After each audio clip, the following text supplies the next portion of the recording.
Well, I gave you all my love and I gave you all my trust and I gave you everything that you need. But you only told me lies and you made me realize that, babe, you ain't no good for me. I can't be with you, you can't be true. And I know just what I got to do.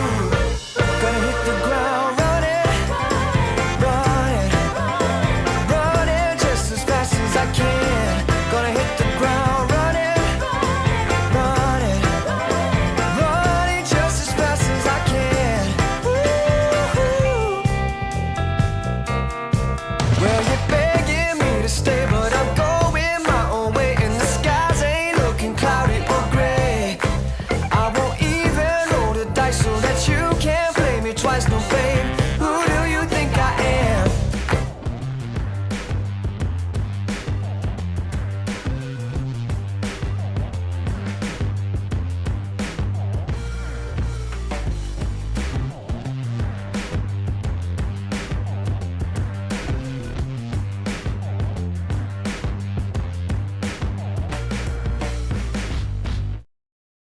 Welcome to WYCD Wicked. That stands for What You Can Do. Delighted to be with you here on this Memorial Day. Hello, Lauren St. Laurent. Hello, Wicked Foxy Dragon. Hello to everybody watching now or in the VOD later. Let's take a moment. Memorial Day. Let's remember, the soldiers, for sure. Whether they be part of the military or part of the Union efforts in the early 1900s that got put down violently, whether they be Tortuguita in Atlanta, or rather in the forests outside of Atlanta. Let's remember those who fought and died for freedom and justice, for their countrymen. Thank you to them, genuinely. Delighted that you all are here. We have a lot to look at. The one I am most excited for is a chance to redeem myself with Olurinatti. I feel like we only featured her once on this channel, and it was a viewer suggestion.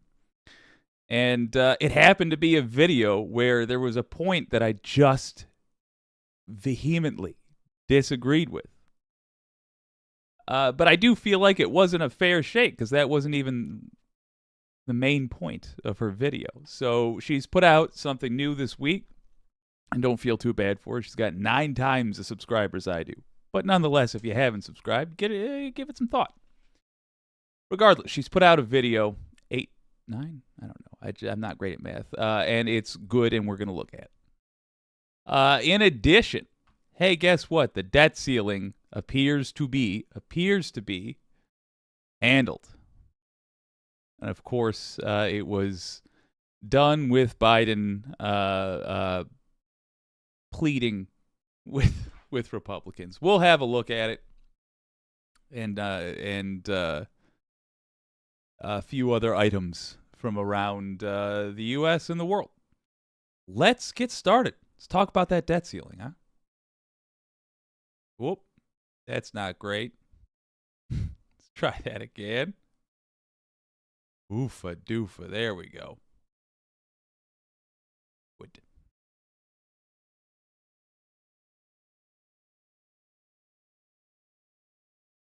The debt ceiling is now son of a gun. Nope.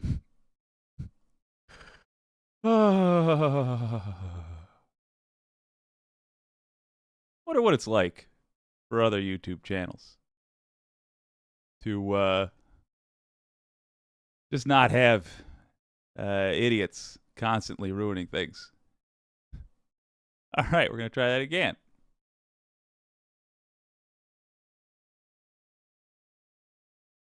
the debt ceiling has been handled. We had recently quite a debate between the Republican-led House and the sane people in the United States as to whether or not we would pay the bills that Trump racked up.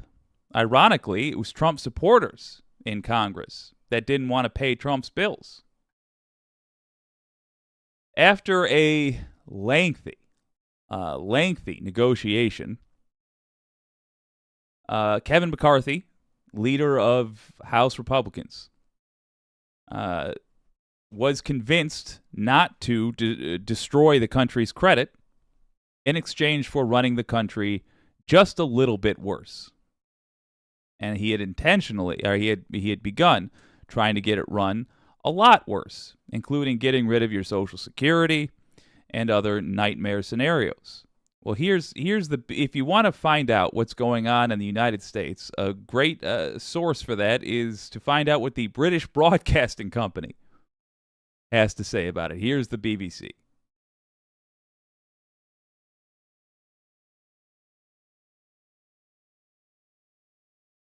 The article is, of course, linked in the description. You want to have a read yourself. But that is why we share the screen. Let's have a gander, huh? Who is this by? Who's the actual author? I couldn't see that on there. I guess staff. All right. What's in the U.S. debt ceiling deal? Wow. Apparently, I'm from Virginia all of a sudden. Debt ceiling suspended until 2025. Oh, we may as well read the introductory paragraph. Voting on the bill, the only part I care about, the text of which was posted to a congressional website, is set to start later this week in the House and Senate. Debt ceiling suspended until 2025 every so often. Yeah, we know about that. They're explaining to their audience how it works. But in recent years, this has become increasingly difficult because the two sides cannot agree on the terms. Let me be clear. It's not because the two sides can't agree. It's because one side started using it as a hostage. Republicans have made it clear that they are willing to tank our country. They've already resulted in the U.S. Having its credit rating downgraded. They use this and things like it as hostages. That is why this is happening, not because there's a disagreement on political philosophy. This allows them to pay their bills until the date and know that the next fight over raising the ceiling will not interfere with the presidential election. So, 2024, we talk about how, a month is an eternity in politics. A year and a half, no one's going to remember this. No, the average American certainly won't remember it. And the rest of the world, says an ally of ours, can breathe a sigh of relief if the deal is signed, because a U.S. default would have a global impact. What the hell? Impact. Caps on spending, but not defense. Of course. We got to keep our war machine going. Never mind that we just got out of a 20-year war. So it would make sense to spend less on our military. No. We gotta buy more tanks. Buy more missiles. What if we want to do some killing?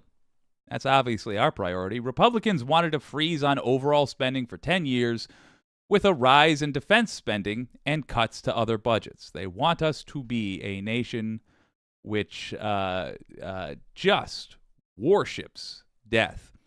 The agreement keeps non-defense spending flat next year with a 1% rise in 2025. Oh, good.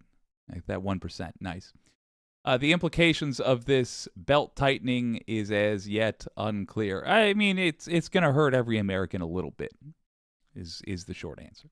Defense spending would increase to $886 billion, which amounts to a 3% rise on this year. There are no budget caps after 2025. The White House estimates government spending would be reduced at least $1 trillion, according to the AP News, but official calculations have not yet been released. Folks, that's not good. The government is spending less money. That means we're getting less service out of them. Billionaires will love that. They can afford a private version of all these services. They can afford private police, private doctors, which is the only thing we're allowed to have in the United States. They can afford, if they wanted, a private military. They really, really want it. But why would they? The U.S. military already serves their interests, so they can afford private roads. They can afford private land for farming if they really want to do that. They only benefit. It's us that suffer. So good job, Republicans. You've won. Unspent COVID funds returned. With the public health emergency officially ended in May, Republicans had argued for the relief funds that were not spent to be returned. Imagine, though, if you're off work because you had permanent lung damage due to COVID.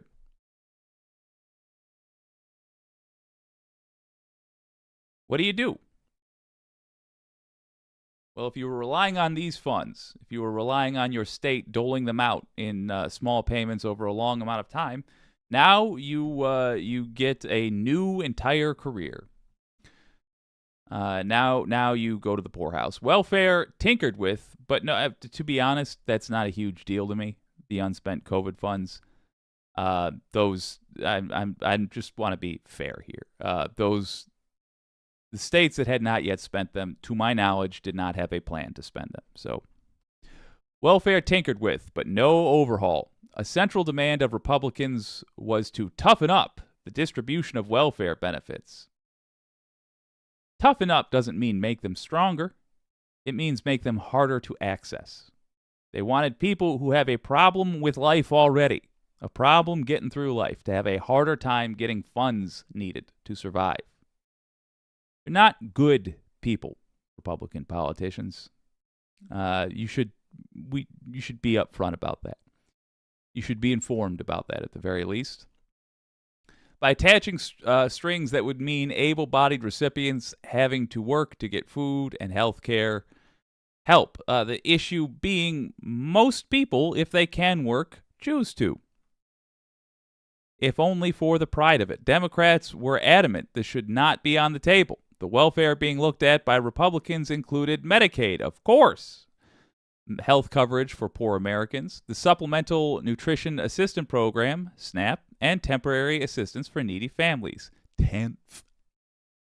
Medicaid remains untouched in the deal, but the age at which work requirements are included for those SNAP was raised from 50 to 54. So if you're 50, let's say you're 52 years old, and you're exhausted, and you're just trying to eat, and you could not get hired because something is wrong with you. It is your personal flaw. You have a flaw, and something's wrong with you, and you could not get hired. You don't eat. On top of your other problems, on top of whatever, let's just take the Republican view. Whatever made it so that you couldn't get hired. Now you're also starving.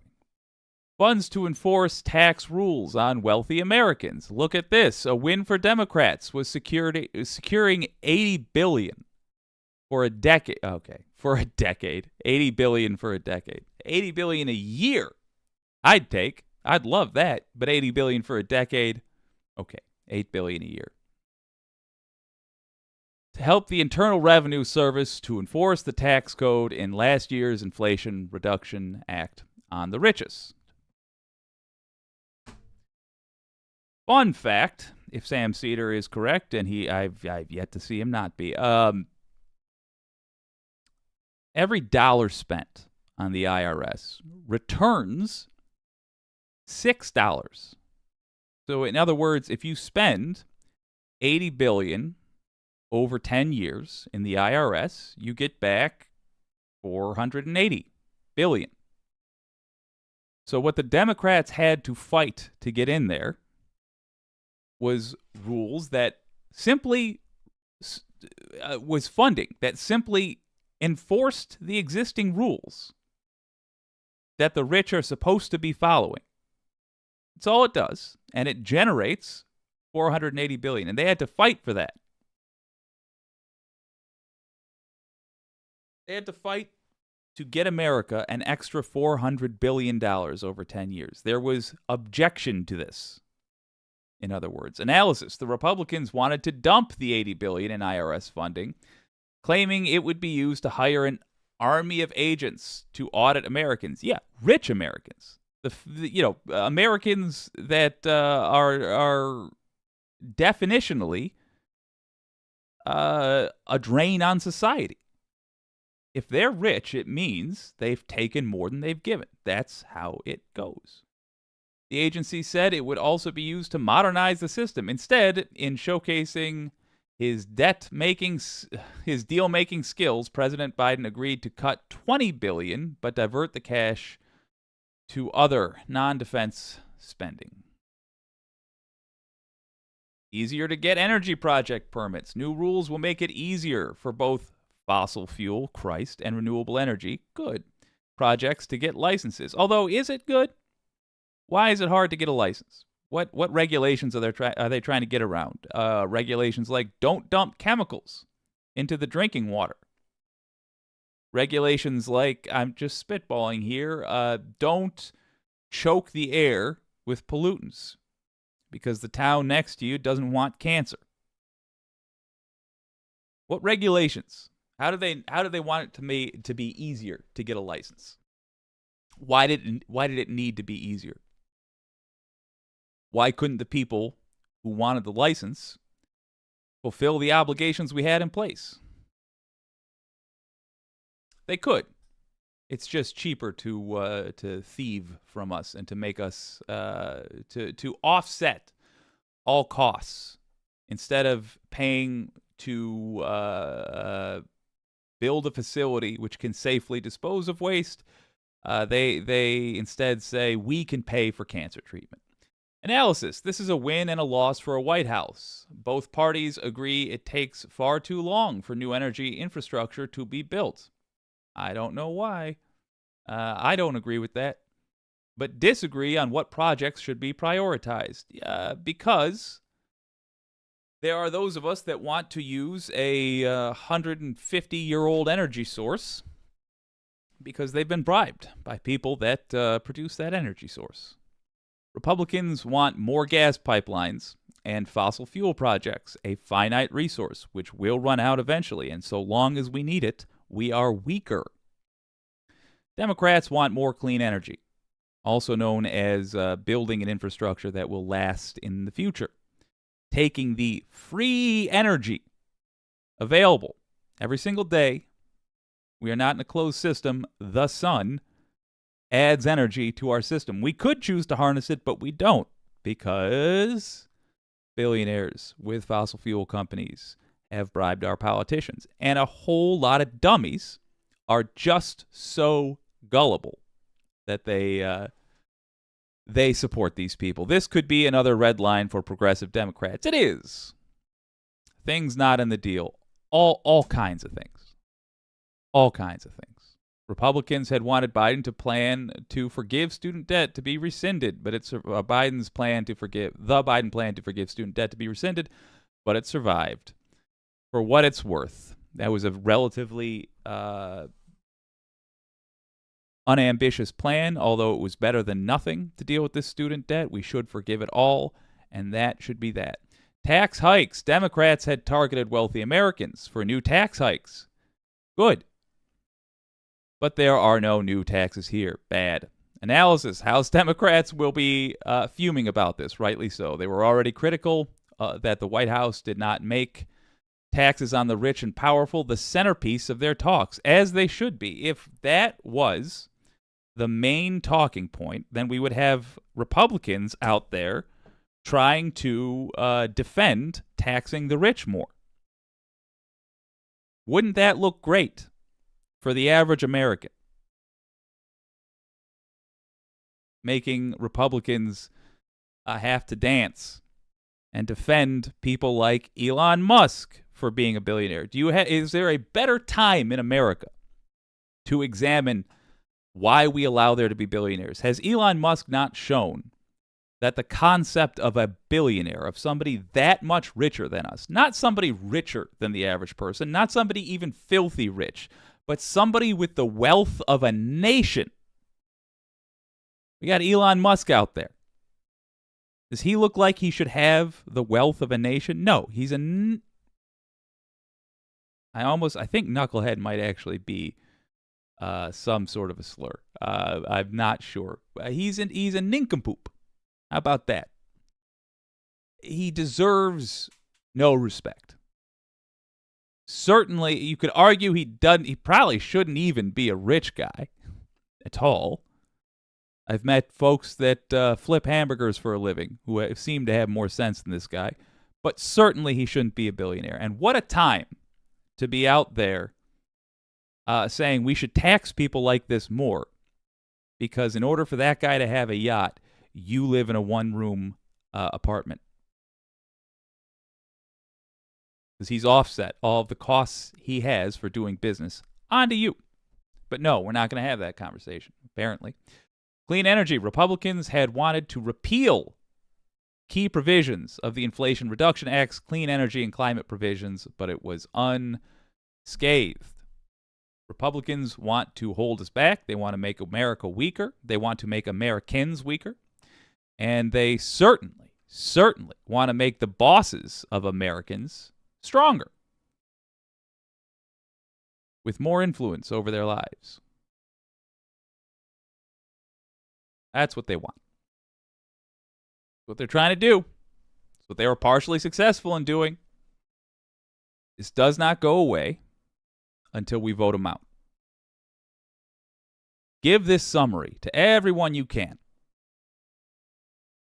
Share the BBC article to everyone you can. It's a great breakdown.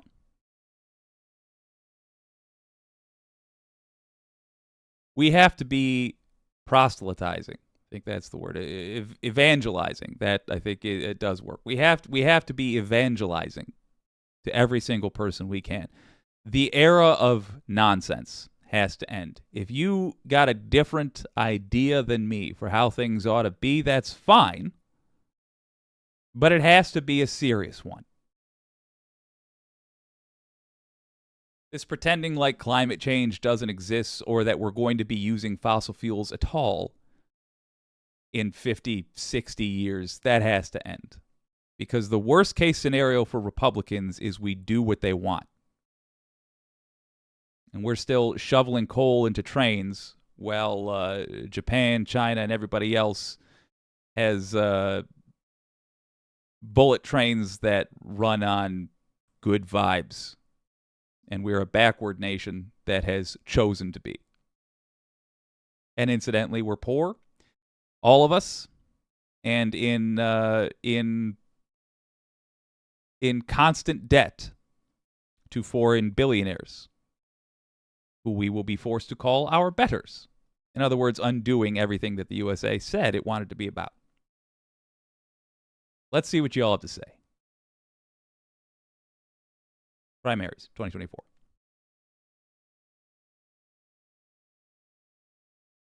Oh, Mars Falcon, hello. How about people who are disabled? Interesting. Hello, Franny P as well. In what regard are you talking about, Foxy? I didn't catch at what point that came in. But I'd like to hear what you're talking about. Mars Falcon, that $80 billion was already given to the IRS via the 2022 Congress. This deal shaves $20 billion off, so rich tax cheats can have an easier time cheating. God damn. That hurts. Yeah, just make it, when you get the opportunity, keep it simple. Let folks know the pain train's coming. Keep it simple and say, look, that $80 billion was going to generate $480 million. Now they shaved off $20 billion, so it's going to generate $120 billion less. $360 billion now instead of instead of the 480. Way to go. Great job. We're going to make less money by not catching tax cheats. If somebody's bummed out that the IRS won't be able to work now, ask them if they're tax cheats. Oh, you're afraid IRS is going to come after you? Do you regularly cheat on your taxes? You do this crime every single year, really? The welfare working requirements, says Wicked Foxy Dragon. Yeah, exactly. I don't know if people who are disabled are part of that.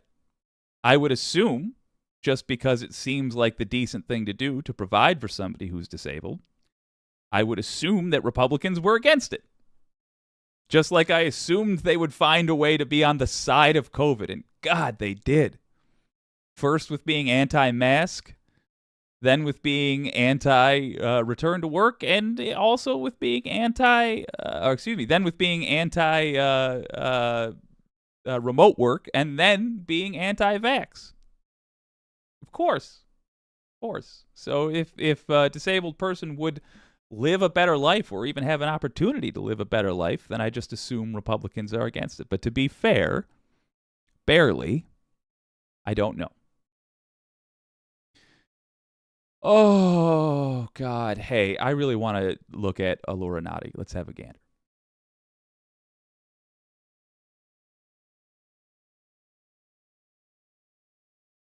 Well, there is a little bit, just a little bit of redemption I get to do. Olurinatti is a gal with a channel on YouTube. It's a great channel. I reviewed a video of hers recently and tore it to shreds, thus establishing my lefty cred of being willing to do so when I disagree with someone. But let me tell you, by and large, I love her videos. And, oh God, if it makes you feel even better, if it makes my conscience feel even better, I guess I just hate to abuse somebody with a criticism, but oh well. James O'Brien, I showed you guys a video from him on Saturday, and then I saw another video of his, and it was anti-trans. That broke my heart. Well, we had the opposite happen, and Olurinatti did a lovely video on an NBA scandal. I don't normally talk sports here because I'm not qualified, but she did something wonderful for me, and hopefully for some of you as well, which is she explained the context. That's something Matt Au does. I love it. Let's have a look.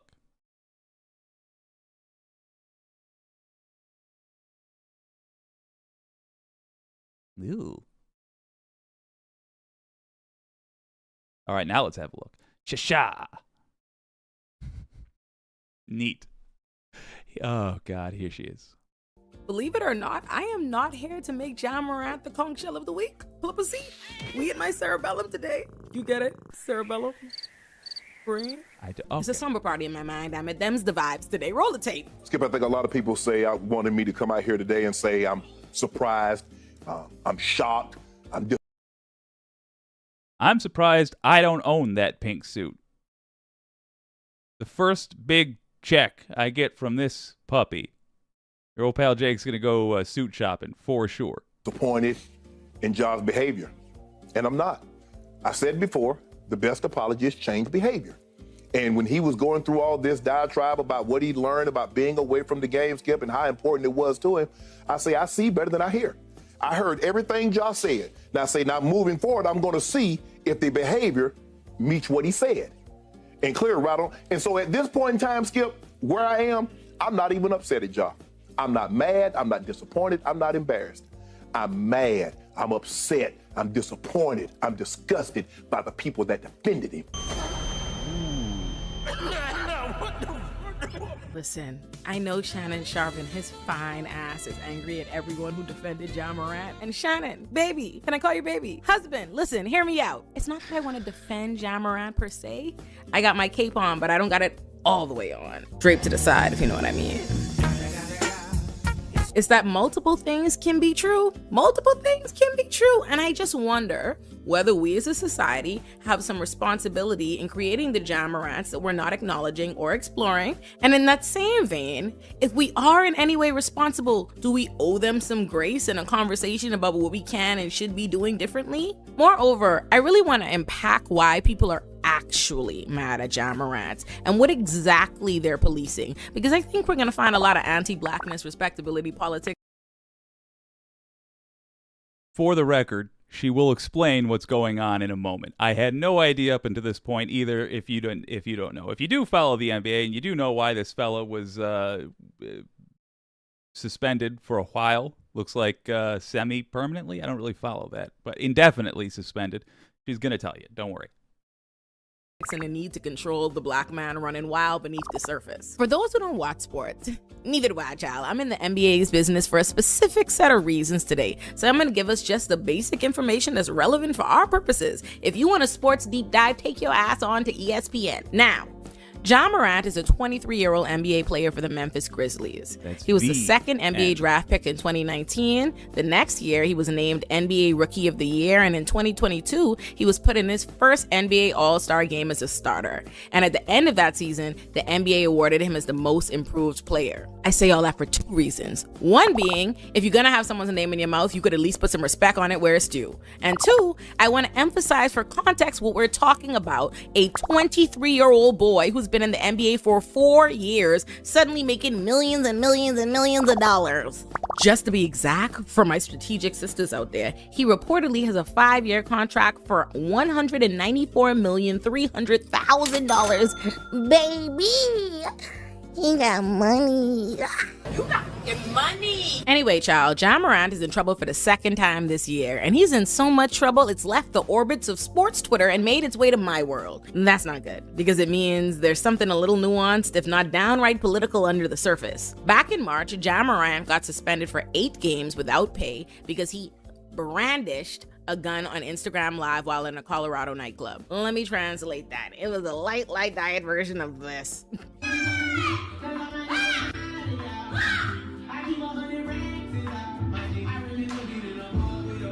And then he was chastised up and down by everybody and their mama. He apologized. He promised he wouldn't do it again. And now, mind you, not me spacing out of my own brain. My fault. It's worth. Yeah, okay. So she's going the same place I was. So just before we get the more nuanced take she's getting to, let me just tell you my initial impressions of an NBA player brandishing a gun. Shouldn't do that. You shouldn't do that. Once you're rich, it's impossible to be tough. You literally can't be tough and rich. That's not to say that only weak people become rich. No, it's just that violence is a way of problem solving. It doesn't work anymore. You can't maintain your richness while maintaining your toughness. Doesn't make any sense to go have a shootout in the street when you can buy the town. I mean, come on. So, no athlete should be out there pretending like they gotta settle things by any means other than using their multi-$1,000 cell phone to call the cops and say, "Go get these peasants away from me." But we live in the United States where the gun is worshipped, and as she said, this is a 23-year-old kid. I acknowledge he's technically a man. He's, first of all, an athlete. There's no, not saying athletes are dumb, but you don't have to be smart to be one. So when you take the fact that he's 23 and in a profession where you don't need to study sociology or any of that, of course he's going to act like a dingbat. He's a rich young man. What do we expect? We want to raise the bar, okay, fine. But the brandishing a gun thing, that seems... I guess my thought is just like, oh, suddenly we care about guns, huh? Suddenly we care. I think she's going to go into that very topic. Worth mentioning that he wasn't criminally charged because no crime was actually committed. Morant hasn't and isn't breaking the law. He is violating an NBA policy. But fast forward to May, and Ja Morant is in trouble again because he yet again flashed his gun on Instagram Live while listening to some music in the car with his... Ja, why are you doing this to me? Yeah, you shouldn't do that, especially after you got the warning. But this is more about, like, how bad are you with money and responsibility, and not about really anything cultural other than, like, should we maybe be giving our athletes some mandatory training? I'll tell you this. I will become impossible to anger once I get $1 million. I don't foresee myself ever being allowed to be in the same room with anything even worth $1 million again after that one time. But no, I don't. I will never even be in the same room as $1 million or someone with $1 million bank account. But if I accidentally purchase a lottery ticket and then win, I will never again be able to be angered, because nothing could get me as mad as losing a significant amount of that money would. You could slap me in the face twice, and I'll say, oh, harsh. Anyway, I've got $1 million. So don't, NBA players, if you're a young buck who's got some athletic talent that you've honed into a skill that so few people have and so many enjoy, that you can charge millions of dollars a year to display that skill. If that's you, don't throw it away, man. For God's sake. Why? His friends. And let me be fair. That Be is, fair. in fact, conch shell behavior. And for that, the Memphis Grizzlies have suspended him indefinitely. So, let me just concede to some stuff so we can get it out the way. One, I am highly aware that this is not a Second Amendment rights thing, in the sense that the NBA is a corporation with policies and the right to enforce them against their players. And in this case, Ja Morant has violated the same rule twice within a short period of time. So I'm not saying you have to feel sorry for him. That's fine, whatever. But that doesn't mean we can't examine and critique the policy itself and a lot of how people are talking about and thinking about Ja Morant. And I know a lot of people are of the mindset that it's the rules. He knew the rules when he signed up. A lot of rules and policies are unjust, and someone has to challenge them. If we take the attitude that if people agreed to something, then they have no room to complain, push back, or improve upon something, then we'd all be fucked. Two, I am aware that black people are not on Ja Morant's side either, for the most part. I think most people probably feel a lot like fine ass shining sharp. Not so much because we're deeply judging the act of flashing your gun on IG Live, but because, nigga, you got in trouble for breaking it and you doing it again? What happened to you? Do you need to dance with a gun? Yeah, exactly. Do you, Ja? Did a gun be calling out to you? Nigga. That being said, the problem for me is that while black people are mostly just mad at him because he's knowingly breaking... Olurinatti, you can say that word. I can't say that word. I can't have a channel that uses that word. I beg you, don't keep using it. I skipped the intro because Huey Freeman says it in the intro, for God's sake. Think of the whites, Olurinatti. Think of the whites. Haven't we suffered enough? Oh, God. So, yeah. Wholeheartedly agree thus far, and but let's see where she goes, because the complaining about this annoys me the most. By the way, she does the sexualization of famous people the way I wish I could. The problem is, I think when I do it, it's cheeky like that. I think it's like, oh well, body. But then I look at the playback and it's like, ghoul. Doesn't work the same. Different vibes, anyway. A rule that just doesn't need to be broken, and thus senselessly the bag. Not because we agree with the rule or innately share the biases that motivate the rule or the associated characterizations white people are making about Ja Morant, but not enough people are pushing back on the obvious biases and perceptions of black men motivating what's going on here for me. Van Lathan Tax cheat. actually made this point on Twitter, and he was killing it, so I'm tagging him in as co-counsel here. He said, question, Seriously, just curious. Let's say Ja had a YouTube page dedicated to him being a gun enthusiast. Pure Shooter 12 or something. He's shooting, cleaning, reviewing guns. Would you look at his displays different? Is the guns or the manner in which he displays them the problem? The replies themselves really illustrated exactly what Van was getting at. Okay, I'm going to play devil's advocate. I get what he's saying.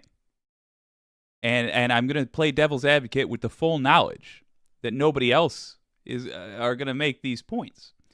But a YouTube channel about guns theoretically should also be about being responsible with guns. I'm actually, if they weren't constantly like, Second Amendment, I have no idea what's in the Second Amendment, so I'm going to keep saying that's a reason that we shouldn't have well-regulated militias with guns, but instead, just anybody. Theoretically, I would be all for channels which educate people on guns more. And theoretically, that person brandishing a gun would be doing so in a way that is showing off how to be safe with it. Do any of us think that is what the vast, vast majority of these channels do? No. They say, look at this sweet gun, I'm going to shoot a melon. Brr, brr. F you, Bud Light. You acknowledge trans people exist. Brr, brr. One day, we're going to get over this polarization. And there is going to be a shade of everything for everyone, including the Responsible Gun Owner YouTube channel. By the way, if you know one, throw it in the description. Let's see what people actually said, though, and then I'll drink some grain alcohol about it. One user replied, "LOL, what? The manner is him trying to act gangster. Stop it, bro. Are you dumb? Are you dumb?" To which Van followed up with, "Trying to act gangster. This is what I'm getting at. Is this image gangster to you? It's certainly scary." To me, it is, yeah. Yeah. I think people who act like 90s gangsters, which itself was an illusion by the rap industry, in my opinion. But, people that act like 90s gangsters, I don't view as an actual threat. I view that as performative silliness, which is, I think, what it's intended to be viewed as. Those people in that picture right there, yeah, that is a threat. Because that's the stock that domestic terrorists come from. Because that's the group being advertised to by stochastic terrorists. So it's a reasonable reaction to have. Scary to me. All these people look like they want to shoot someone. Are they gangster? A friend of mine who was firmly of the Ja Morant and his stupid ass brigade said, "Yummy, yummy, yummy, yummy. Normally I'd be with you, but it ain't like the NBA have a problem with guns. People was posting pictures of Draymond Green smiling on the gun range and showing how they was fine with that. They mad here because of how Ja Morant had the gun." Yes, exactly. That is precisely my problem. That's an aggravating factor in my eyes, not a mitigating one. Because what exactly is the problem here? What is the NBA specifically policing? An image, a certain depiction of a black man with a gun. Look at it. Ja Morant is not running around committing crimes, shooting up the place, gun butting people, pointing a gun at people, or being accused of having an illegal gun. No, he has a legal gun and there's nothing criminal about his actions. And the fact alone that in a country that glamorizes gun use and the goddamn American right to bear arms, it's literally nothing short of racist and, pardon the pun, a smoking gun, that there were people like Aiden Ross saying, and I quote, "Lock him up. He's a thug. Lock him up. Put him in prison, solitary confinement. Put him in there. Put him in jail." The moment he saw Ja Morant with a gun, as though it was inconceivable, this black man from South Carolina who went to college in Kentucky and lives in Tennessee could have a legal gun. And I appreciate that Draymond Green. Okay, I didn't know all that. I didn't know he went to college in South Carolina. I should have probably guessed that he lived in Tennessee, given the team he was on, the Grizzlies. Why is anybody? I'm surprised that guy doesn't have a gun on him during the game. Just because he lives in the South. I'm surprised that he didn't forget his training gun tucked in his belt line, or his 3 backup towel guns. You know, the guns you keep under each towel. The one for drying the floor, the one for drying yourself, and the backup in case you drop the self towel. I'm surprised he didn't have one of those many guns that I assume everyone in the South, with my bigotry, carries. And did acknowledge that fact. I don't condone what Ja has done, but what I will say is I saw a couple of people screaming like, lock him up. Like, it's actually not illegal to have a gun in a lot of places in America. So to just start screaming, lock him up, you all actually don't know if he broke a law. Is Ja stupid? No. But if you're gonna call him stupid for something, call him stupid because he's f***ed the bag twice in a 2-month span. I mean, he's a little stupid. There's a point of disagreement. He's a little dumb. And a job that pays you millions a year. Why do you own any firearm at all? But I mean, that's not the point. Has he done something worse than someone with a different shade of skin does regularly? No, not at all. Not because you think black people have an obligation to tap dance around white people's stereotypes and negative perceptions of us. And unfortunately, the latter is what's motivating a lot of the harsh criticism Ja is receiving. One Twitter user actually admitted as much. Quote, he said, "My issue with it is the fact that the NBA is already considered the thug league because black people have always held basketball in the chokehold. LOL. Van Lathan aptly replied, yeah, but I don't care about making people who think the worst about me think the best about me. And boom. Because black people can't and shouldn't be expected to live our lives or order our steps based on the perceptions of people who view our mere presence as tantamount to the presence of thugs, while actively profiting off of and seeking to control those bodies. And while I'm at it, I also haven't appreciated people's attack on Ja Morant with the whole he's trying to be a gangster thing and the whole he comes from a good home so he has no excuse to do this, or he's in the NBA, blah, blah, blah, blah, blah. What the f does that have to do with the price of tea in goddamn China? Something that frustrates me deeply about America is the way this country relentlessly shits on people for being the natural products of the world they're living in. It's the same thing that pisses me off about expensive ass New York City, constantly complaining about homeless people, like the sky high rent prices aren't to blame. Like people are just choosing to live on the streets because they heard it's a good time. In her book, The Will to Change, Bell Hooks said, where and how do boys learn what it means to be a man? They seem to learn it all too often from the mass media and from the most visible males in their community, particularly their peers. Why would it surprise us? Ask yourself, why would it surprise us or require all this moral condemnation that any 23-year-old American man would think there's something manly or cool or fun about flashing a gun? Let alone one in the NBA with millions of dollars who spent his entire life in gun-toting states. Don't just try to put it into rappers or hip-hop music, although sure, of course, yeah. But rappers did not come up with, popularize, or even go the hardest for the idea that guns and showing off your guns is some manly shit to do. Be for real. America's a country where white men, in fact, the whole damn Republican Party makes it their business to show us their whole family blickied up on a regular basis. Tell me. Big iron, big iron. The stranger had a big iron on his hip.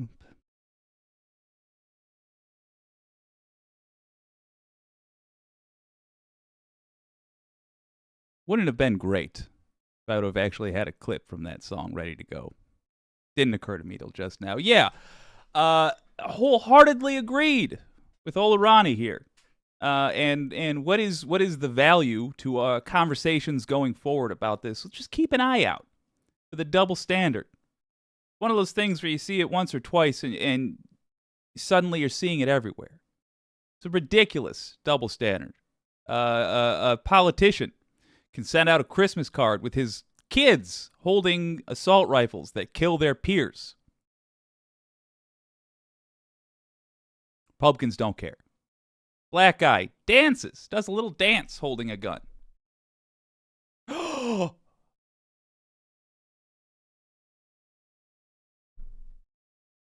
Point it out to them. Let them sit in the awkwardness. It's that simple. It's all you have to do. When you hear that stuff coming up, just point out the hypocrisy. Let's see what you all have to say.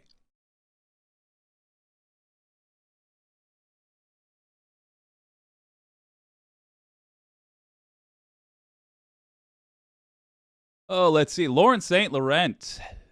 Oh, agreeing with Mars Falcon. Let me jump up to Mars Falcon. I don't want to sound insensitive, but I don't want to be out in the club with folks drinking and concealed carrying, swinging it around as a sign of clout. I'll waste no time defending a rich clown. Yeah, I mean, more or less. I don't think you have to feel terribly bad for him. He, to borrow a turn of phrase, shot himself in the foot on this one. I just think the hypocrisy is important to point out. What literally is he doing? He's dancing with a firearm. All the folks calling him all kinds of things are making a whole lot of inferences about him based on things that are assumed based on how he looks. Because what you know about him is he's an athlete, he's a gun owner, he enjoys dancing, and he's mildly irresponsible. Also, he's 23, the age where you are generally doing things that you look back upon when you're 33, or in my case, much older, and regret. Jesse Jennings, our most recent resident right-wing view expresser, find a new crutch for your weak arguments. Not sure what you're referring to. Aggressive jump from, or extra aggressive, says Mars Falcon, from Jump Street today. Hey, JJ? Yeah. Go a little easy on it, man. That's to JJ. Go a little easy. Jess Rush, I made it. Delighted to have you. Wireless Mike, they did the same when the Black Panthers armed themselves. Yeah. Exactly.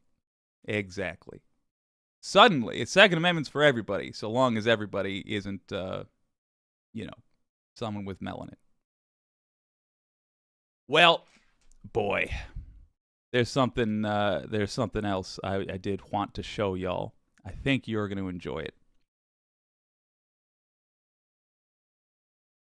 Let's talk about January 6th. You guys remember that Big Iron song, by the way? Any Fallout New Vegas players? It's curious. I got introduced to a whole world of music through that Vidya game, and I'll tell you, I'm grateful for it.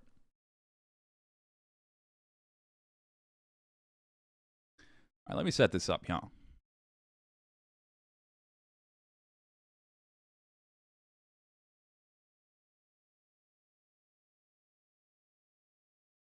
Nearly there. I gotta click the coming back button so it looks normal in the VOD. A little movie magic for you. There is a lady that we look at from time to time on this channel. She runs a show called Raw News and Politics. I'll tell you, I watch it about twice a week. Feature it about once a month, watch it about twice a week. Raw News and Politics largely tracks the progress of Trump-related court cases. You want to know if you can have a whole career just tracking these things? The answer is yes, that's how many there are and how dangerous they are. Related. We just got one of the better-known J6 rioters sentenced. No, it's not QAnon shaman level rioters. And no, it's not as good as the news we got regarding Georgia. Bonnie Willis making moves that suggest the first or second week of August is going to be when we actually finally have this some of the organizers of this coup charged. But we got to get everybody involved to the best of our ability, and one of them, like Ashley Babbitt, was wielding a knife while at this thing. Well, that person's just been sentenced. Let's have a look. Was arrested. Patrick Montgomery was in court. Jonathan Manapa will stay in federal custody. Ooh. No, I don't take responsibility at all. Hey everyone, welcome to the show. So 42-year-old segment. New Jersey resident Mick Chan was seen on video on the Capitol grounds. He was wearing goggles around his neck and he was using a hunting knife to cut away the tarp that was surrounding the inauguration scaffolding. Let's go back just a smidge. Look at that. Oof, mercy me. Look at that welt. So he's seen some combat already on that day. Clearly not being welcomed in. Let's see what happened to him. A hunting knife to cut away the tarp that was surrounding the inauguration scaffolding. So this allowed the mob to ascend the scaffolding and to reach the building more easily. He was also photographed helping other members of the mob to lift bike racks off the ground to be used against the police as weapons. And Chan helped the mob to lift a long pole up, and they pushed it over a banister. And the judge in this case remarked at the trial that there was, quote, no doubt the pole was intended to be used as a battering ram. As the mob climbed a staircase to the building, the police had deployed pepper balls. So one of them hit Chan in the side of his face, and he just was undeterred. He continued on. He was seen on video helping other people to climb up and over a banister. And a short time after that, Chan was seen on surveillance video. He illegally entered the Capitol. Now, Jesse, aren't you a believer in the Ray Epps conspiracy theory?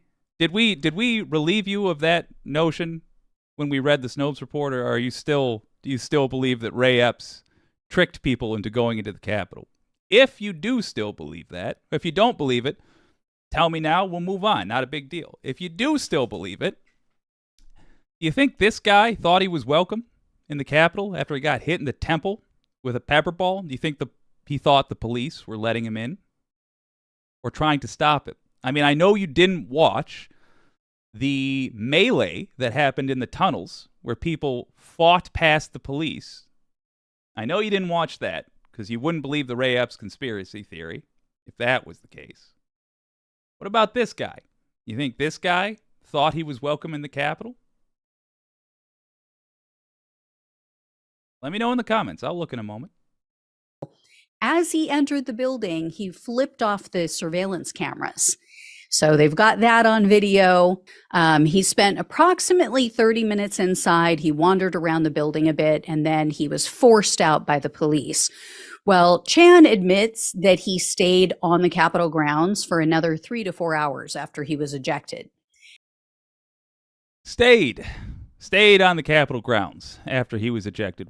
I've done her a disservice. There we go. Wicked Foxy Dragon says, I think I scared him off. Well, look, we take pleasure in the occasional visitor when we can. But we know that, you can only be wrong so long and hold your head high. Don't feel bad about it. He stayed on the Capitol grounds for another 3 to 4 hours after he was ejected. And on January 8th of 2021, Chan contacted a cousin of his, and he asked the cousin for a phone number so that he could contact this FBI agent that his cousin knew. And Chan said he did this because he believed that January 6th was a, quote, shady operation. And he told the FBI that he found it, quote, fishy as hell that people just broke in so easily. Yeah, Chan, guess what? Guess who was commander-in-chief that day?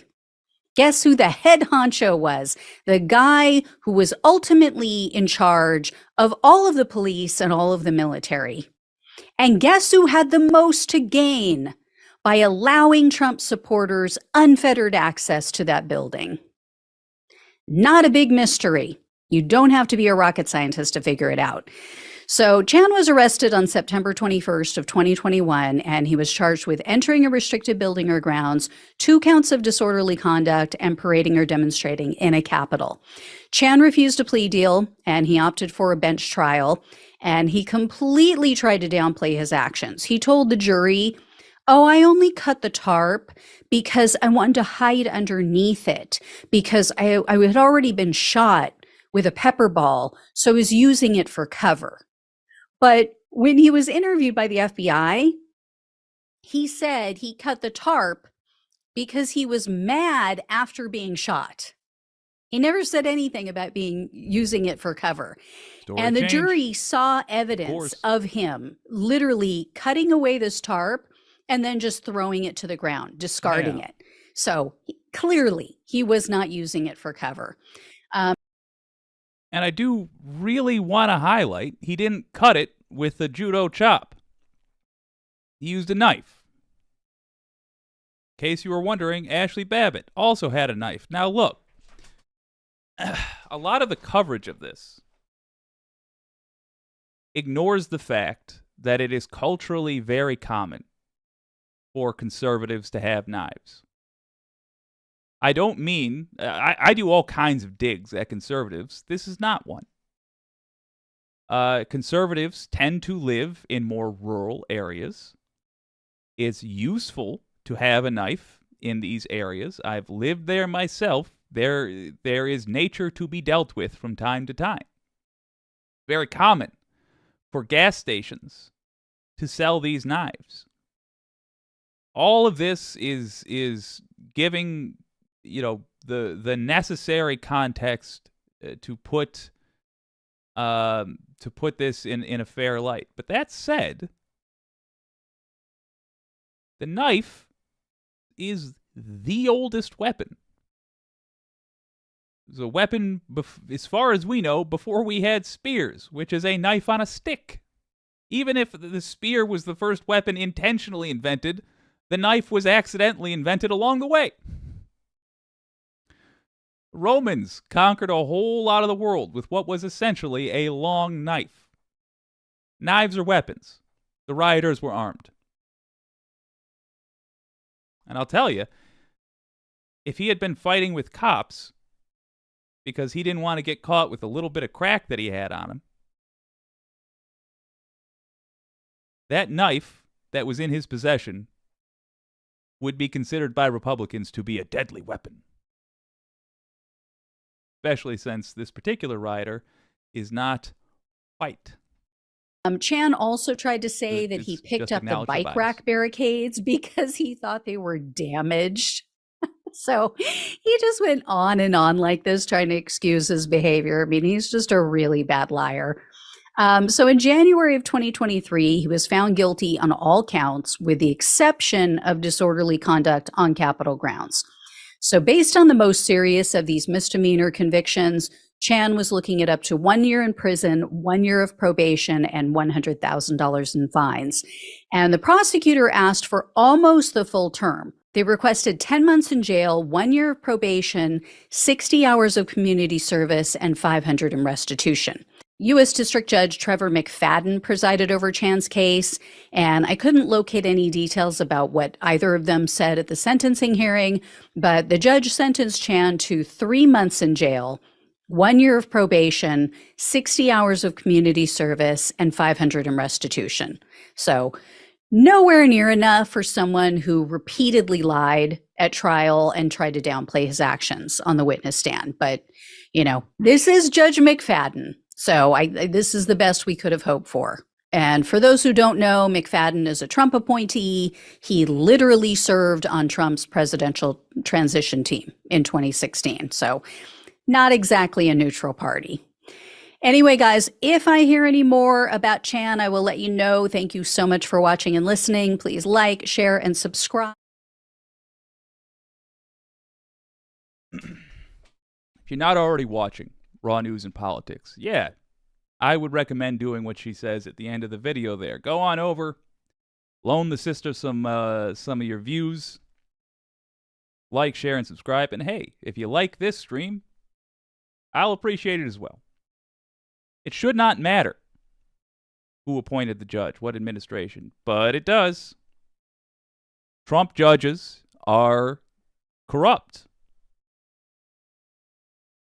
I don't foresee this happening, but I would very much like us to repeal, just pull back those judges, nullify it.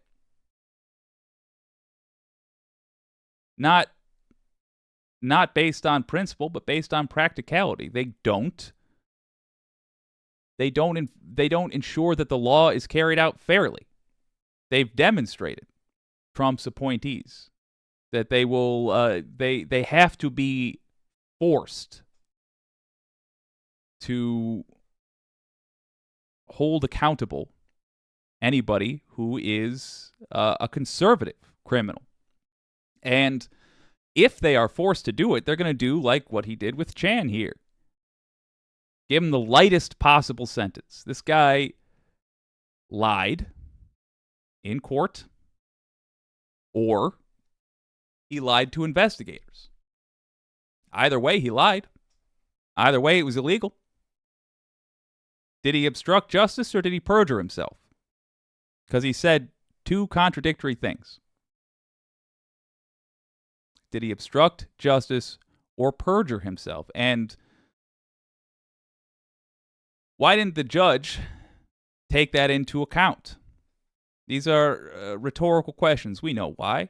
Because the judge didn't want to punish him. The judge didn't disagree with what he did. The judge didn't, no matter how you put it, I can say this accurately without debate. The judge decided that the circumstances, something about these circumstances where a guy tried to overthrow democracy in the United States, got into tussles with police officer, destroyed public property in an attempt to overthrow democracy, and then lied about it. This guy deserved, according to the judge, to be treated as lightly as possible.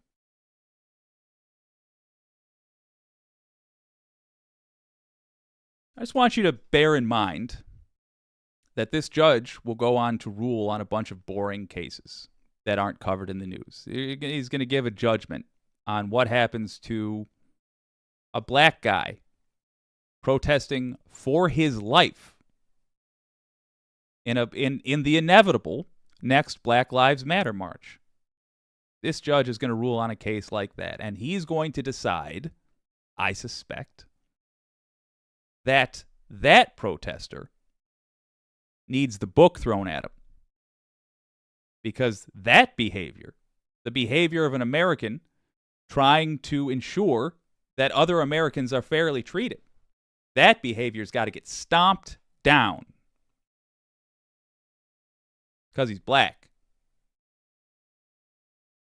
And therefore, it's apparently a left-wing issue. Well, yeah, I guess so. Fairness is a left-wing issue. That's a problem. That's going to ruin some lives. That's going to make America a less decent place because we will be discouraging good people from doing good things and encouraging bad people to do bad things. It's that simple. Again, what can you do? Get ready for 2024. Evangelize. Tell people about this. Break it down. Make it that simple.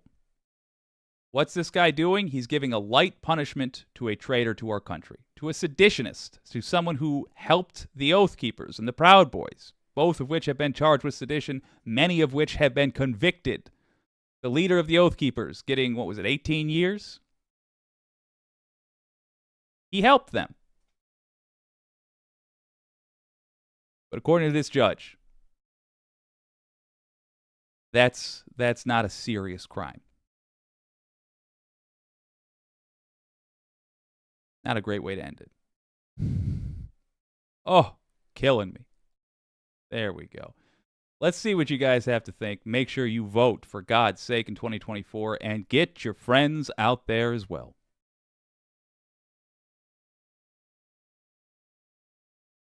Jess Rush, how much time did Jessica and the other guy get today? Great question. I don't know. You're talking about the lady who was in that tactical gear, I believe. I don't know. But you know what? I do have the internet. Let's find out. Sentencing. Jess. The hell was her last name? January 6th. How about that? 2 more Oath Keepers are sentenced to prison terms for the January 6th attack. When was this? Jessica Watkins. Okay. Doodly-doo-doo. Doodly-day. How much time was Jessica Watkins sentenced to? 8 years and 6 months.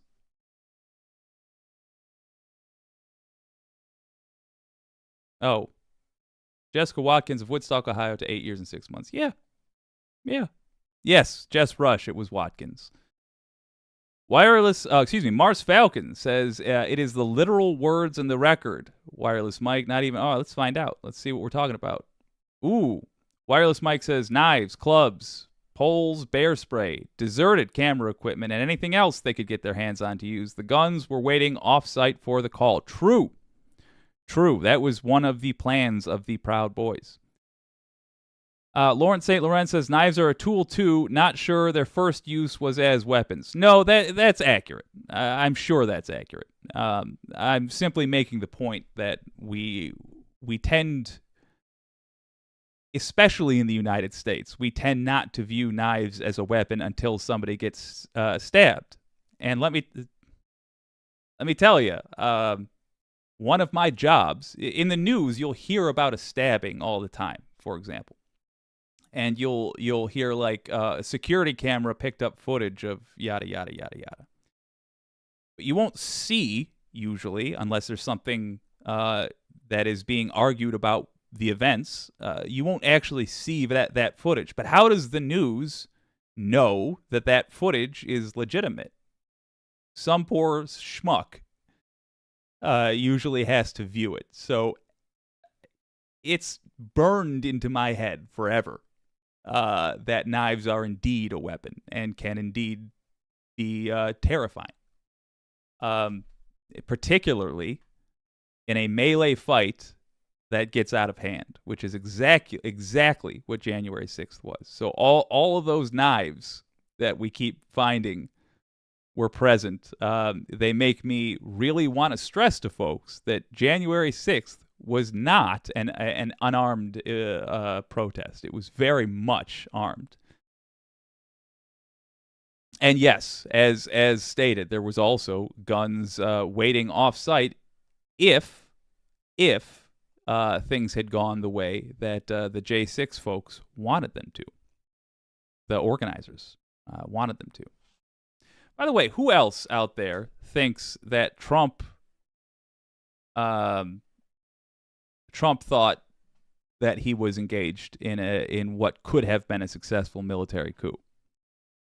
Just curious. We won't find out till after the guy's dead, and the cowardly amongst his clique try to make some money by publishing their memoirs. But I think it's entirely possible that Trump believed that securing the Capitol meant securing power. I don't know. He has a 14-year-old's view of these things. Hey, speaking of immaturity, let's talk about projection.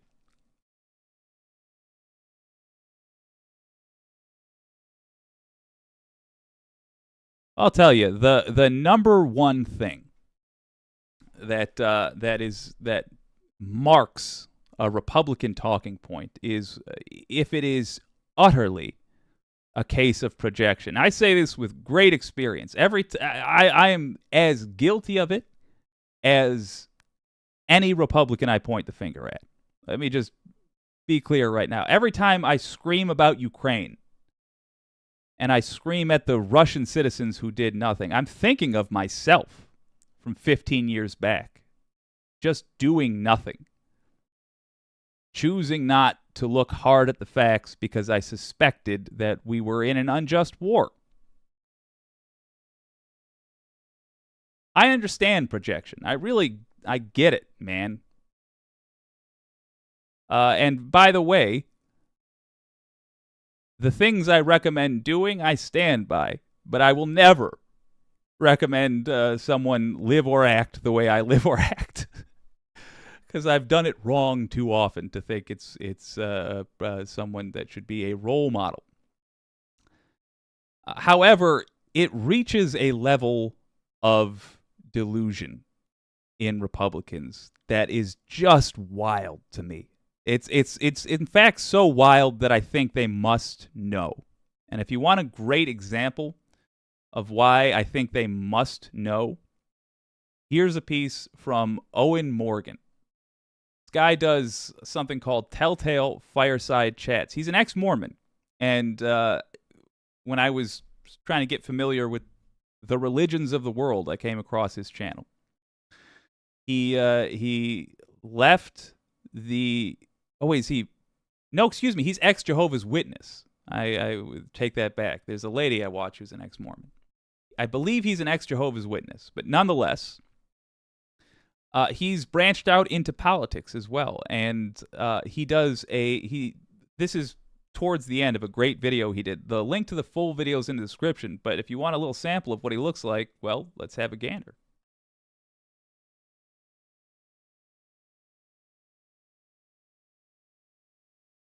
Isn't fixed. I'm done. I'm throwing up my hands and I'm walking away. Weird, huh? Thought you were walking away. What happened? She is so full of it. Literally everything she says is a lie. Okay. All right, so for context, he's doing a video about this conspiracy theory person. She's been around since Pizzagate. Hey, if we have any MAGA lurkers there, do you still do Pizzagate? Is that still a thing you're into? A lot of QAnon folks are just Pizzagate rebranded, so let me know by all means. But he's talking about a lady who used to have a respectable career in the news and then decided to go crazy for money. But look at this, and I'd rather show you his channel than her channel. I want to talk about what she says, but he's got good points too. And I'd really rather not give her any more views, even jeering views. But he's discussing a part of the video right now, which I want you to see. And it's the projection. And the question I have for you is she engaging in a bit of therapy? Is she making fun of her audience? Or does she literally mean what she says? Is she that delusional? Let's find out. Keep listening. We're going to see John Podesta and his brother arrested. Never happened, by the way. I would guess that announcement, This video is from a couple years back. without a doubt, will be made before the end of this year. Never happened. And all this stuff is going to be exposed, and we'll all be vindicated, and these rings will be totally broken up. The kids will be saved, and it'll be glorious. The rings will be broken up, i.e. the human trafficking rings that supposedly exist in the basement of Comet Ping Pong and Pizza or whatever. The pizza parlor that Podesta was talking about in his emails that were leaked. Like, come on, dude. Are you ever going to come back to reality with the rest of us? Is this something... The next part is where the real question comes. I just want to give you if you don't know what Pizzagate is, literally... some Democrats in emails that got stolen were talking about going and getting pizza at a pizza place, which, by the way, has no basement. That'll be important in a moment. Then, bored conspiracy theorists, who I'm convinced couldn't have believed any of the things they said because they simply weren't true, they decided to make a bunch of words in there, code words. Pizza was code words for child diddling. And the basement of this pizza place is where they do it. Well, there is no basement to that pizza place, and that became a fact we all knew after someone believed the nonsense they said, went in there with the gun, and demanded to be taken to the basement. Can you imagine being the manager? Your life is already not great. You are the manager of a pizza place. I'm betting you don't drive a real nice car. I'm betting your mortgage situation isn't great. If you have one at all. If you have a home. that is yours, and you're not simply paying rent to somebody who gains the equity that you lose. And somebody bursts in with a gun because one of the people you served pizza to was in politics, and they had mentioned in an email that they wanted to go to your pizza place. Somebody bursts in with a gun, points it at you, and demands you take them to the basement. What basement? There is no basement. What do? You take them to the freezer. Say, I can open. How about I open this door? You take them to a closet. It's a mentally unstable person demanding at gunpoint that you take them to a room in your building which does not exist. That happened because of GOP nonsense. That happened because of conservative culture. That happened because we have 70 million plus people in this country which don't feel obligated to live in the real world. Fantasy only. Terrified of facts. Run away from any debate, as we see time and time and time again. Run away from any discussion of facts. Believe that people have their individual truths as opposed to objective truth. Bear all that in mind when we see this next part, because this is where I ask you, does this lady believe what she's saying? And my thought is that no, she doesn't. She understands that she is a con artist, and she is mocking her audience here. But you tell me what you think. Ever expect? This is absolutely nuts, dude. And it'll be glorious. What are they gonna do when they find out that they've been so brainwashed and fooled? I mean, and how humiliating for these people. When she says these people, how humiliating for these people. You know who she's talking about? Us. She's talking about you. She's talking about. And that's the question, though, isn't it? I know she would say, "Oh, I'm talking about the left, the loopy left. That's who's going to be humiliated." But is she? It's right on the nose. It's right on the nose. Isn't that what you'd be thinking if you were a Pizzagate lady who had a background in news?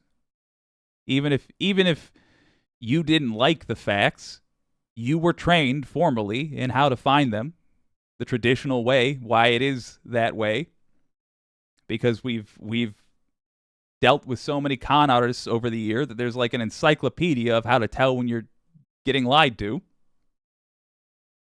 So she knows she's not following the traditional way. I think she's mocking her audience here.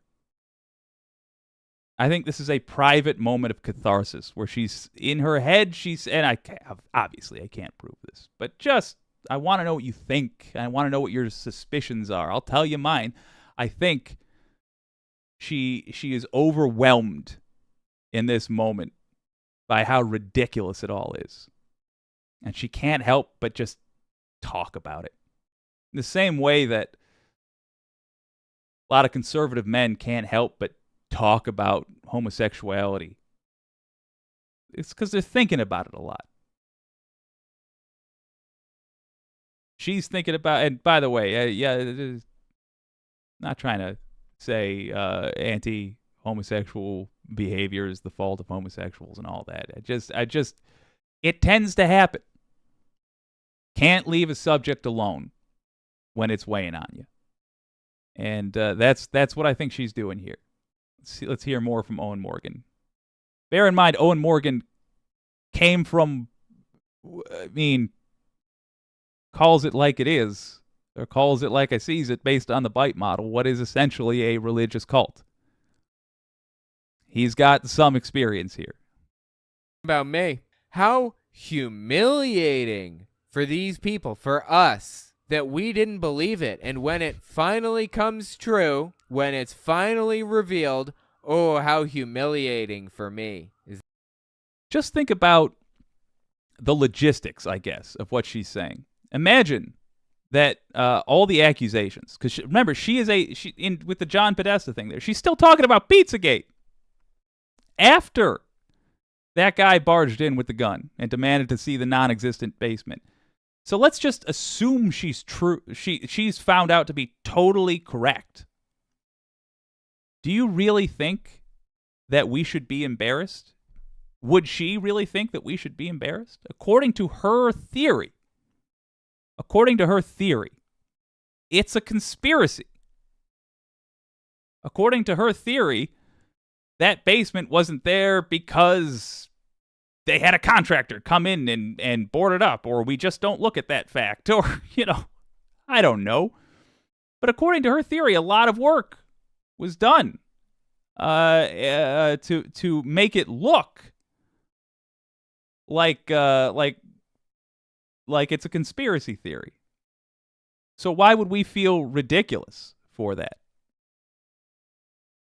However, there's plenty of reasons why you might think someone will feel foolish for having believed all that nonsense that she is spouting. Because in order to believe her, you have to disbelieve the vast majority of everybody else, telling you that's crazy. You have to believe that adrenochrome can somehow only be harvested from kids who are suffering. Never mind the fact that it's just oxygenated adrenaline. Never mind the fact that you can literally purchase it, I believe, without even a license. Never mind the fact that it would just be easier to accomplish what she's saying gets done without breaking the law. It's just,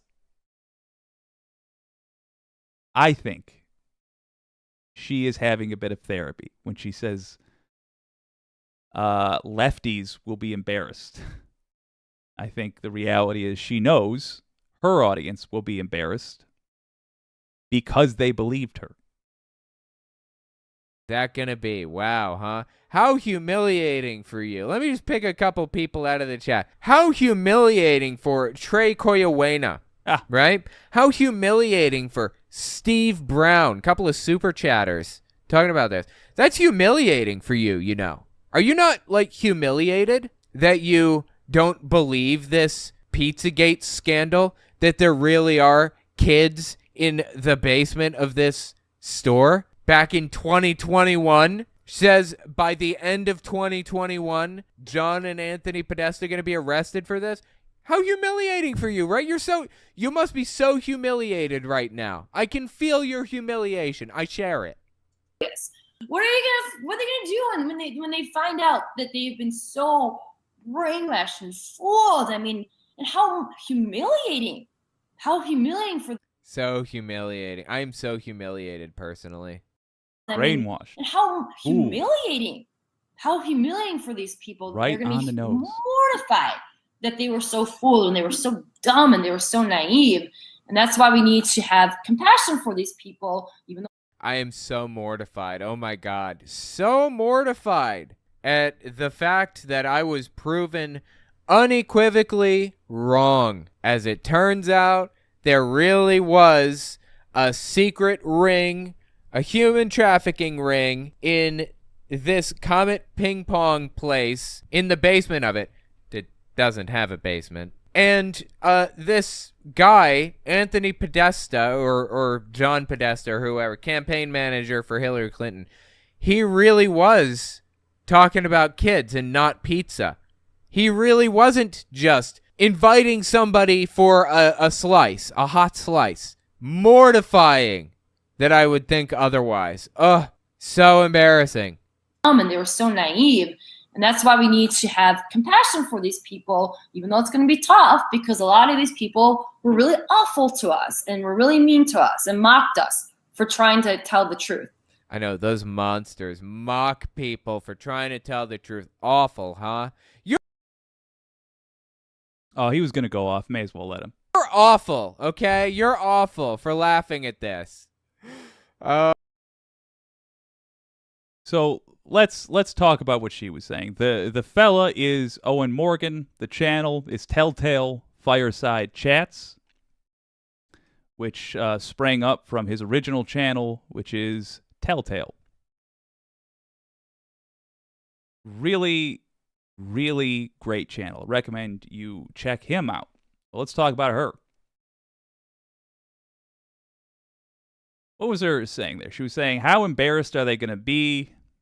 And then they were saying, what should we do? Referring to the MAGA folks, who believe QAnon silliness. What should they do? They said they've got to be forgiving and kind about it. You know what? I agree. Reversing the situation, making it reality. Based on my own mocking of her just then. What did I mock her for? How crazy we would feel, or how not embarrassed we would feel if it turns out she's correct and the stuff she's saying is correct. Why? Why would we not feel embarrassed? Because for what she is saying to be true, there would have to be a conspiracy. Effort was put in to our ignorance, if that's the case.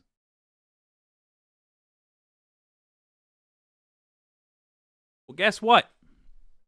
Fox News was just demonstrated in court to have lied to its audience of millions about January 6th. Ben Shapiro, Tucker Carlson, he's Fox News, but now he was Fox News. Now he's going to be some independent nonsense. Steven Crowder, Alex Jones, Rush Limbaugh. There's an industry built up around tricking these dummies.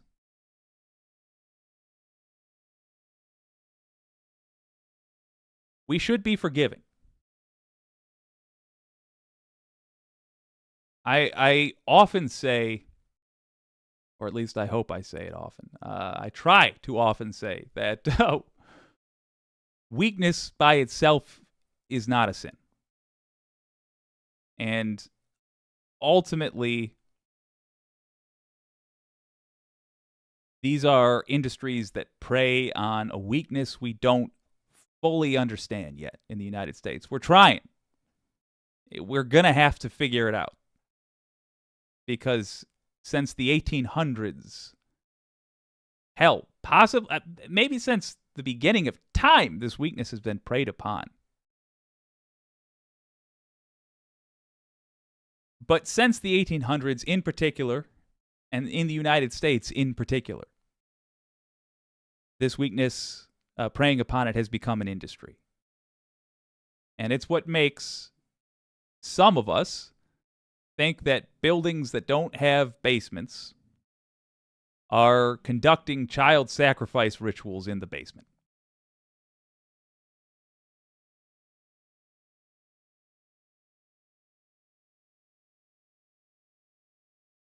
We don't have to be as embarrassed as they do if it turns out we're wrong. If it turns out we're right, yeah, they have to be a little more embarrassed than us. Because what they were suggesting it was so extraordinary, it demanded more proof. It at least deserved as much proof as the people that disagreed with them had. They should have listened to investigations when those investigations were done at their bizarre insistence. They should be more embarrassed, but not totally, because we should remember that there was a whole industry built around deceiving these people. We need to attack that industry every way we can. In 2024, I recommend our priority be to legislate against that industry. I'll give you a more specific prescription as we go. But we need to first and foremost make sure we have the ability in place to do something about a plan once we have one. That means, as with everything else today, to fix this stuff, we need to be evangelizing ahead of 2024. I recommend, I shared the timestamp as well with that clip. I recommend showing that to folks.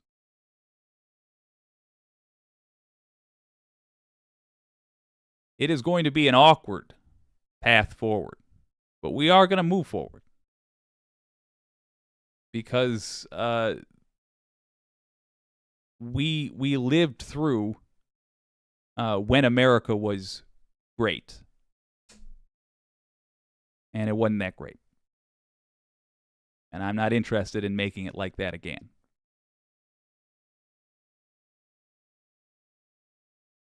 Let's see what you guys have to say.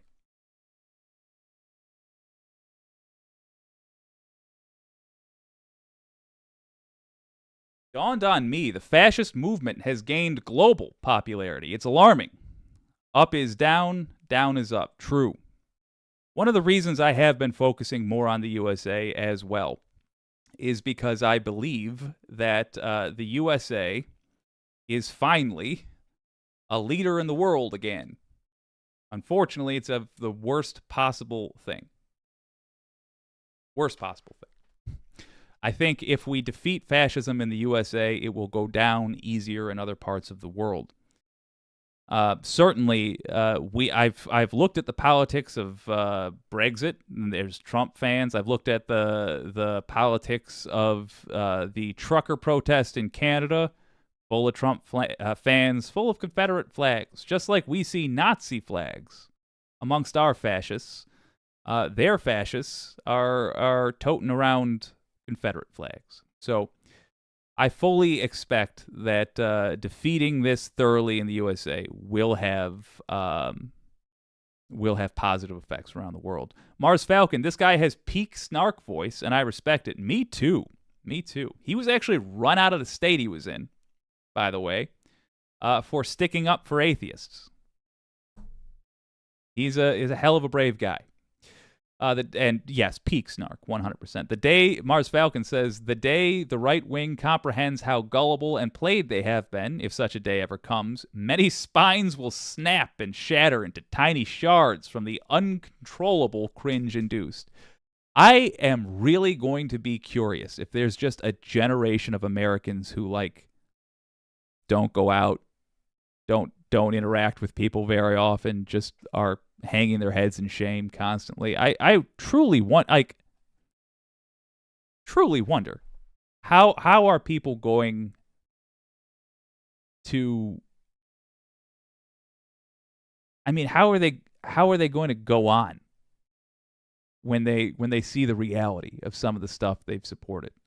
I'll tell you, I could find out that my math was wrong on everything, and that everything I believe about, or everything that the policies I support say they'll do, they won't actually do. I could find out I was wrong, but I won't be ashamed, because I came by all these, positions honestly with a genuine intention of helping people, and there's just no way that you support overthrowing democracy and come by that through honest reasoning. You must sacrifice those beliefs that make America what it's supposed to be in order to get there. And I can't fathom how people are going to just be able to deal with it. I hope this is a gun-owning population. I hope we don't have people turning their guns on themselves out of shame.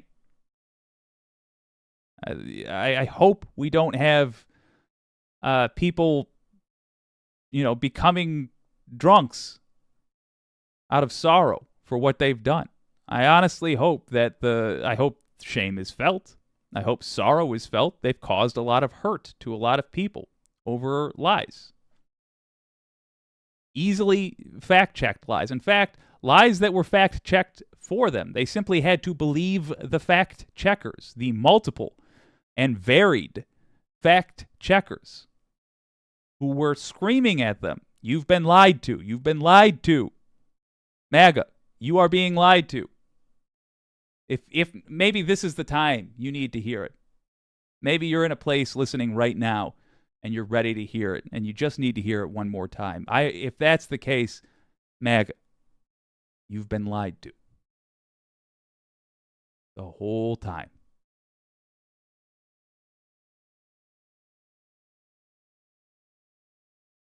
I don't know how people are going to react. It's not going to be good. But I'll tell you, I don't feel as bad for them as I feel for the innocents they are harming.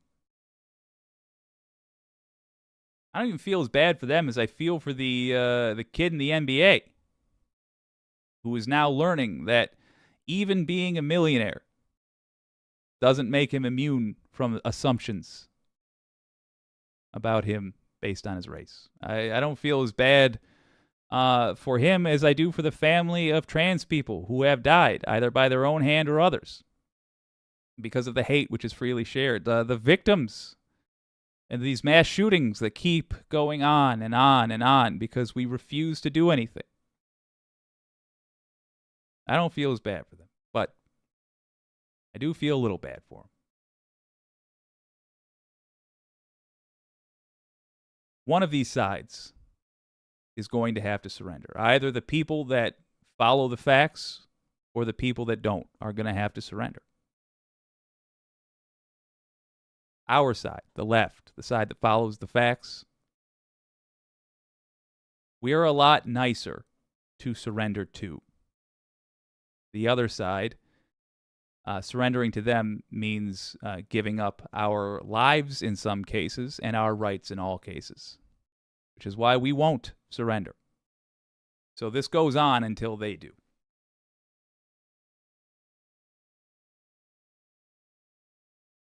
The time I suggest it ends, the final victory, is 2024. I recommend it ends with a whole lot of people voting for the Democratic Party. And if you want the victory to stick, you should vote in primaries so that the Democratic Party is well represented and actually takes some firm steps to make sure we never have to endure this again. It was too much in the Civil War. It was too much in Reconstruction. It was too much in Jim Crow. It was too much when Reagan denied that AIDS even existed. And it's certainly too much now. We brought this evil into the 21st century with us, this happy ignorance into the 21st century with us. That's a shame that we will carry on for the rest of time. Let us say it died in the early 21st century. May these roaring 20s be the end of that kind of ignorance that has haunted the United States and, because of its undue influence, the rest of the world for too long.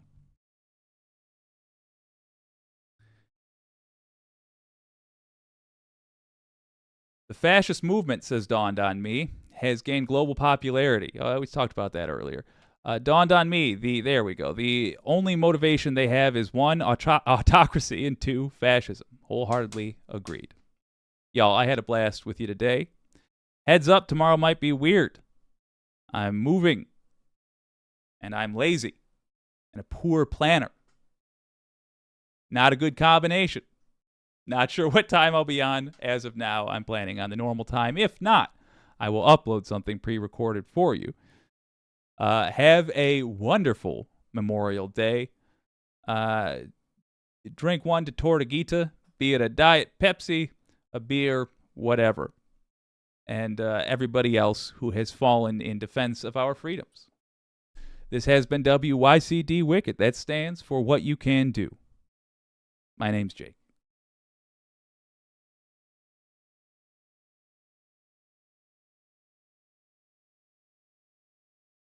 There we go.